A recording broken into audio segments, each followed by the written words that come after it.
The Israeli newspaper Haaretz has cited sources within Israel's Justice Ministry that they believe the International Criminal Court will decide over the next few days on whether they will issue arrest warrants for Benjamin Netanyahu and his defense minister, Yoav Gallant. The sources are cautiously optimistic, they say, that the court will decide against issuing the warrants. The officials said that the government's refusal to set up a state commission of inquiry to investigate the events of the war, as recommended by the Attorney General, along with the fact that Israel has been lagging in its own investigations of alleged war crimes, something that would preempt the ICC action.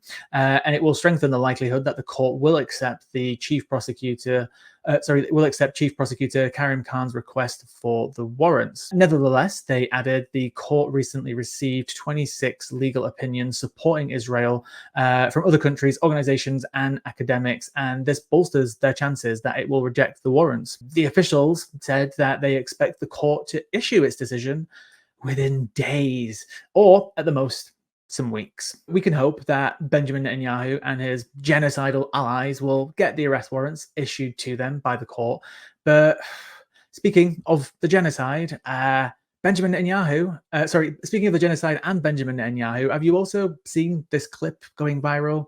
The quality of it is very poor. It was removed everywhere, and this is the only source that I could find. If you gave me a button to just erase Gaza, every single living being in Gaza would no longer be living tomorrow, I would press it in a second. That's just, I think most Israelis if that's agree. The choice. Yeah. Mm-hmm. No, even if it's not like right now. Yeah, no. I would press it right now. Mm-hmm. Yeah, the same with the territories. I would press it right now. Mm-hmm. No choice. No, I'm saying for the chance. Yeah. Yeah. I would press it right now. Give me that button and press it right now. There you go. And I think most Israelis would. Yeah. Most Jewish Israelis. They wouldn't talk about it like I am. Mm-hmm.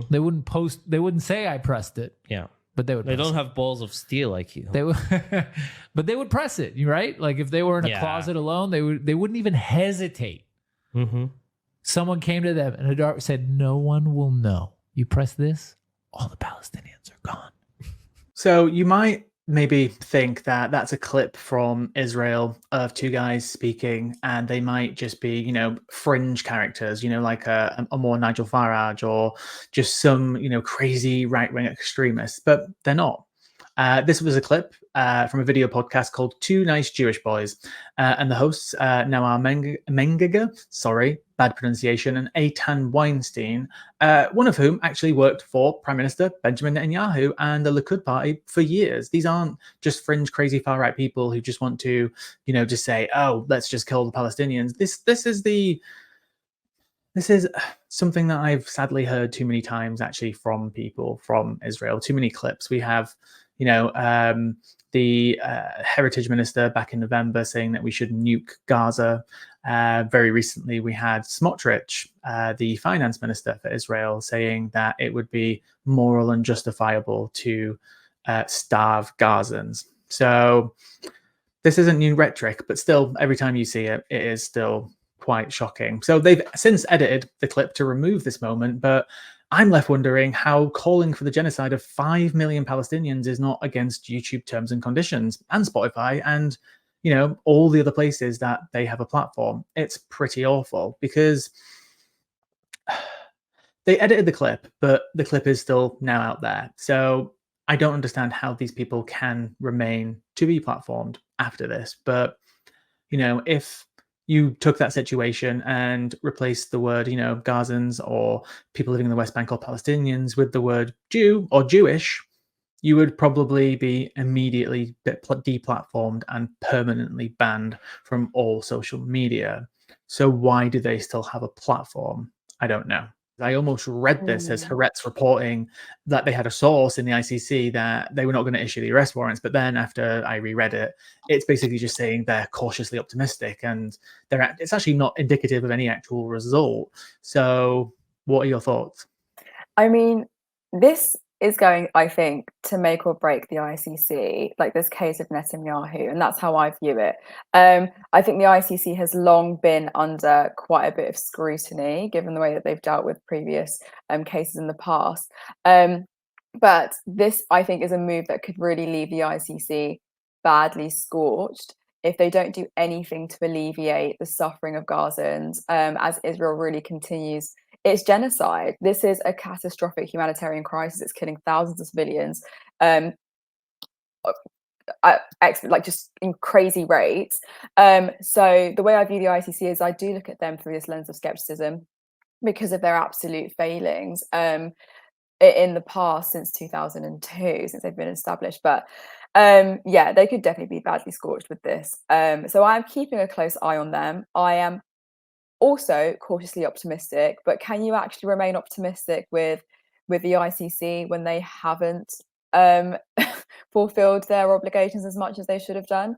I don't think it takes any sort of genius to know that Netanyahu's grip on power is a get out of jail free card when he does the things that he does. Maybe I'm going too far, but that's how I view it. That is how I view it. Yeah, what's also funny as well is that Karim Khan, he's a British prosecutor who was nominated by the Conservative government to be in that position. And if you actually look at his record, right, people will think, oh, Karim Khan, he's of some sort of Asian descent. He's got a very Muslim sounding name, which all those things are true. Yes, he's a Muslim, but guess what? If you actually look at his record, you will see that he has gone after multiple Islamic groups across the globe. He has no evidence of any bias against any groups of people. So people are trying to throw this idea out there as like, oh, the ICC is anti-Semitic, Karim Khan's anti-Semitic. We've had in the past, I talked about this on the show a few weeks ago, about how the previous Trump administration, they actually sanctioned the previous prosecutor.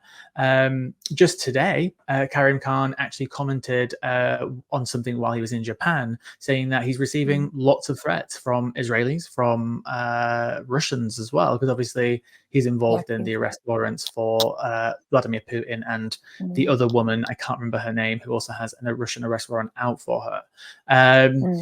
And it's just frustrating. This guy, if you actually look in his past, he knows his shit. He knows exactly what he's doing. So I'm just hoping that he's now done his job, that the ICC can then do theirs. Because if they turn around and say that they're not issuing arrest warrants, it is going to embolden like the more radical Israelis, right? Because many people have been calling it a genocide for months. And if they turn around and say that what they've done isn't war crimes, or there's not enough evidence for war crimes, it's going to kind of flatten the pro-Palestinian movement in a way, because every time they scream genocide, every time we scream genocide, every time we scream, war crimes, humanitarian issues, that we've got less of a leg to stand on. So a lot is riding on these arrest warrants. And again, it ties back into Russia, because we can't say that the arrest warrant against Vladimir Putin is justified and completely legal if we can't hold another country accountable who happens to be our ally, right? And let's say they even do issue the arrest warrants. How can any of us then navigate a relationship with that government in any form? Because I have a very, very bad feeling that if they do issue the arrest warrants, that we're still going to continue these defensive licenses, right? That we're still selling to Israel. That countries, maybe there'll be, some more countries turning their back a bit, saying that, oh, we're not going to sell you this, we're not going to sell you that. But I'm just scared that so much is resting on this. But I'm also scared that it's still not going to change anything, right? Absolutely. Like you said, though, you did mention Khan, and that was someone that I was reading into today, actually. He is obviously this who does seem quite, not biased. I think his pursuit of indictments and these warrants, and like you said, first for Putin and now for Israeli and Hamas leaders, I think it's a bold display of legal rule. And I don't disagree with it. I do want to look at Putin just for a second. I think we can't undermine, I think, the impacts of Russian imperialism, how that's continued throughout histories, like throughout the histories. Like it's brutal. And when we really read into it, it's like, does this actually shape the infrastructure of Russia as a whole? Is this what it's looked like for decades and centuries? Absolutely, it has. I'm not going to lie, and I think it's something that isn't spoken about as much as it should be. But I think Khan's got some spirited